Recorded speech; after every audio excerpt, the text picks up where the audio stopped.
ಅನ್ನುವ ಎಚ್ಚರದಿಂದ ನೋಡಿ. ಹಿಂದಿನವರು ಬೆಳಗಾಟೆ ಎಂದು ಒಂದು ಎದ್ದ ತಕ್ಷಣ ಇದನ್ನು ನೆನಪಿಸಿಕೊಟ್ಟಿದ್ರು. ಏನಂದರೆ ಪ್ರಾತಃ ಪ್ರಭೃತಿ ಸಾಯಾಂತಂ ಸಾಯಾದಿ ಪ್ರಾತರಂತತಃ ಯತ್ ಕರೋಮಿ ಜಗನ್ನಾಥ ತದಸ್ತು ತವ ಪೂಜನಂ. ಇದು ನಾವು ಬೆಳಗಾತೆಯನ್ನು ಅನುಸಂಧಾನ ಮಾಡಬೇಕಾಗಿದ್ದಂಥ ಮಾತು. ಪ್ರಾತಃ ಪ್ರವೃತ್ತಿ ಸಾಯಾಂತಂ, ಬೆಳಗ್ಗಿನಿಂದ ಸಂಜೆಯ ತನಕ ನಾನು ಏನು ಮಾಡ್ತಾ ಇದ್ದೇನೆ. ಸಾಯಾದಿ ಪ್ರಾತರಂತತಃ, ಹಳಜನ ಪ್ರಾತರಂ ತಥಾ ಅಂತ ಹೇಳ್ತಾರೆ, ಅದು ಸಂಸ್ಕೃತ ಭಾಷೆಯಲ್ಲ.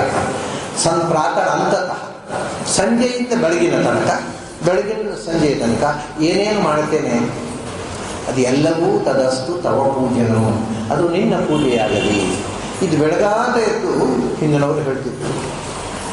ಹೇಳುವಾಗ ಅದನ್ನ ಅರ್ಥ ತಿಳ್ಕೊಂಡು ಹೇಳ್ತಿದ್ರು ಮೊದಲು, ಆಮೇಲೆ ಅರ್ಥ ಮಾಡ್ತಾಗ ಬಾಯ್ಪಾಠ ಹೇಳ್ತಿದ್ರು, ಕಡೆ ಬಾಯ್ಪಾಠ ಮಾಡ್ತಾ ಹೇಳೋದೆಲ್ಲ ಬಿಟ್ಟು ಅದು ಹೀಗೆ ಹಂತ ಹಂತವಾಗಿ ಇದು ನಾಶ ಆಯಿತು ಕಲ್ಚರ್.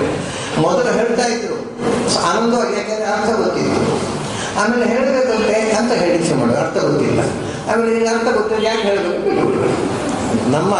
ನಮ್ಮ ಈ ಡೌನ್ ಫಾಲ್, ಡಿಟೀರಿಯರೇಷನ್ ಹೀಗೆ. ಮೊದಲು ತಿಳಿದು ಮಾಡುವುದು, ಆಮೇಲೆ ಮಾಡಬೇಕಲ್ಲ ಅಂತ ಮಾಡೋದು, ಮಾಡಿ ಯಾಕೆ ಮಾಡಬೇಕು ಬಿಟ್ಬಿಡೋದು. ಇದು ಅರ್ಥ ಗೊತ್ತಿಲ್ಲದೆ ಮಂತ್ರಗಳನ್ನು ಹೇಳೋದ್ರಿಂದ ಬಂದದ್ದು ರೊಟ್ಟು. ನಾನು ಯಾವಾಗ ಹೇಳೋದು, ಪ್ರಪಂಚದ ಯಾವ ದೇಶದಲ್ಲೂ ಕೂಡ ನಮಗೆ ಗೊತ್ತಿಲ್ಲದ ಭಾಷೆಯಿಂದ ನಾವು ದೇವರನ್ನು ಸ್ತೋತ್ರ ಮಾಡುವ ಕ್ರಮ ಇಲ್ಲ. ಅದು ನಮ್ಮಲ್ಲಿ ಮಾತ್ರ. ಅದರ ಪ್ರಾರಂಭದ ಹಾಗಲ್ಲ, ಗೊತ್ತಿತ್ತು. ಸಂಸ್ಕೃತದಲ್ಲಿ ಚೆನ್ನಾಗಿ ಸಂಸ್ಕೃತ ಭಾಷೆಯನ್ನು ತಿಳಿದು ಅದರಿಂದ ಸ್ತೋತ್ರ ಮಾಡಬೇಕು. ಅದು ಗೊತ್ತಿಲ್ಲದೆ ಮಾಡ್ತಾ ಇದ್ದದಲ್ಲ. ಕ್ರಮೇಣ ಸಂಸ್ಕೃತ ಭಾಷೆ ಮರೆತು ಹೋಗ್ಲಿಕ್ಕೆ ಶುರುವಾಯಿತು. ಬೇರೆ ಬೇರೆ ವಿದೇಶದ ಪ್ರಭಾವದಿಂದ ಹೊಟ್ಟೆಪಾಡಿಗೋಸ್ಕರ ಬೇರೆ ಬೇರೆ ಭಾಷೆಯನ್ನು ಕಲಿತೆವು, ಜನ ಮರೆತು. ಹಾಗಾಗಿ ಅರ್ಥ ಮರೆತು ಹೋಯಿತು. ಆದರೂ ಒಂದು ಶ್ರದ್ಧೆ ಉಳಿಯಿತು. ಸಂಸ್ಕೃತ ಮಂತ್ರ ಹೇಳಬೇಕಪ್ಪ, ಅರ್ಥ ಗೊತ್ತಿಲ್ಲದೆ ಇದ್ರು ಹೇಳಬೇಕು. ಯಾಕೆಂದರೆ ನಮಗೆ ಗೊತ್ತಿಲ್ಲದೆ ದೇವರಿಗೆ ಗೊತ್ತಾಗುತ್ತೆ.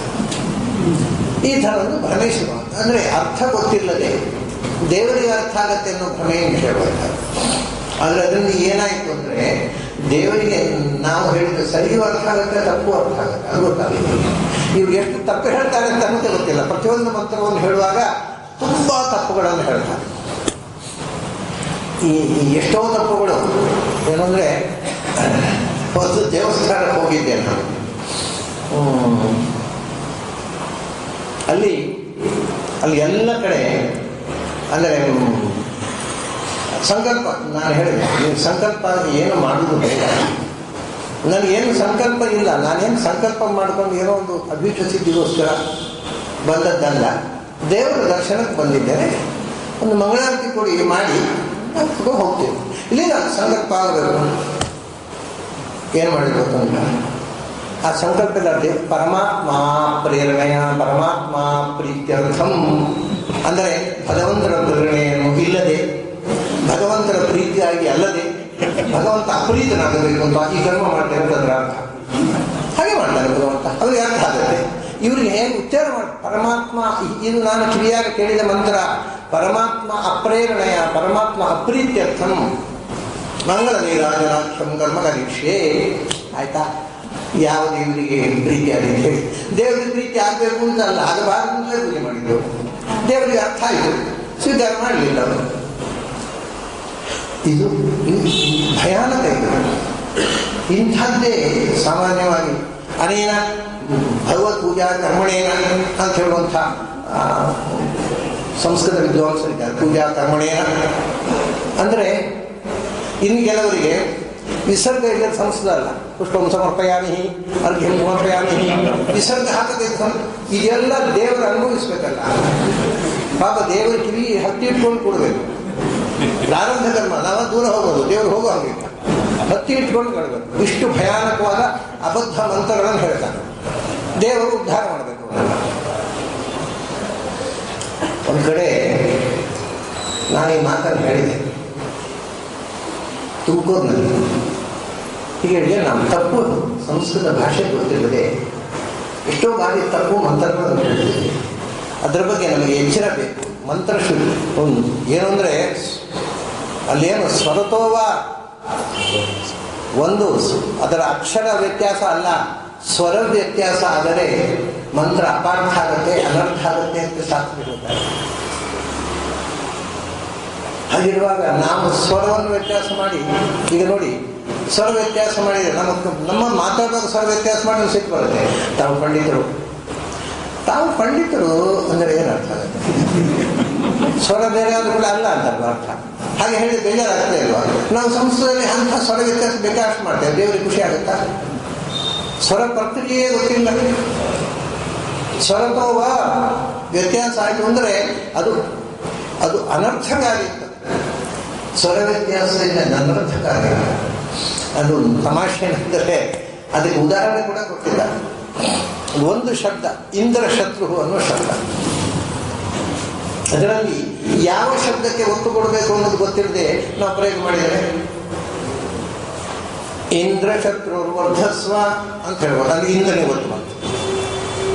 ಇಂದ್ರ ಶತ್ರು ವರ್ಧಸ್ವ, ಅಲ್ಲಿ ಶತ್ರು ಒತ್ತು ಬಂತು. ಯಾರು ಇಂದ್ರನ ಶತ್ರು ಮುಖ್ಯವಲ್ಲ ಇಂದ್ರ ಮುಖ್ಯ ಅಂತ ಗೊತ್ತಿಲ್ಲದೆ ಇದ್ದರೆ ಎಲ್ಲಿ ಒತ್ತು ಕೊಡಬೇಕು ಅಂದ್ರೆ ಗೊತ್ತಿಲ್ಲ.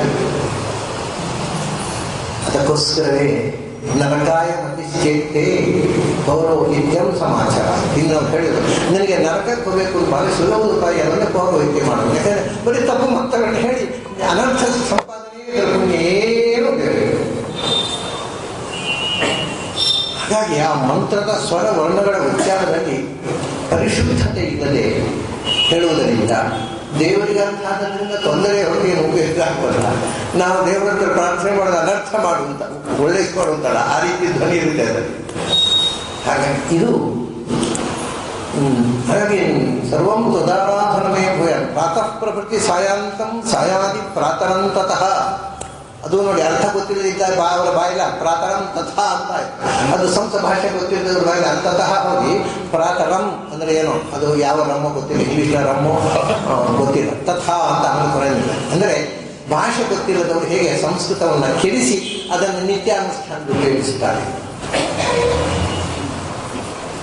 ಪ್ರಾತಃ ಕಾಲಾವಧಿಕಂ ಕರ್ಮ ನಿತ್ಯಂ ನೈಮಿತ್ತಿಕಂ ತಥಾ ಕೇಶವಾರಾಧನಾರ್ಥಾಯ ಕರಿಷ್ಯೇಹಂ ತದಾಜ್ಞೆಯ ಮಯಿ ಸ್ಥಿತೋ ಮದಂಗೇಶು ಸ್ವತಂತ್ರೋ ವ್ಯಾಪ್ತವನ್ನದಿ ಸರ್ವಶಃ ಸ್ವಾತ್ಮತಂತ್ರೋ ಮಾಂ ಸ್ವೇಚ್ಛೆಯ ವರ್ತಯ ತ್ಯಜ.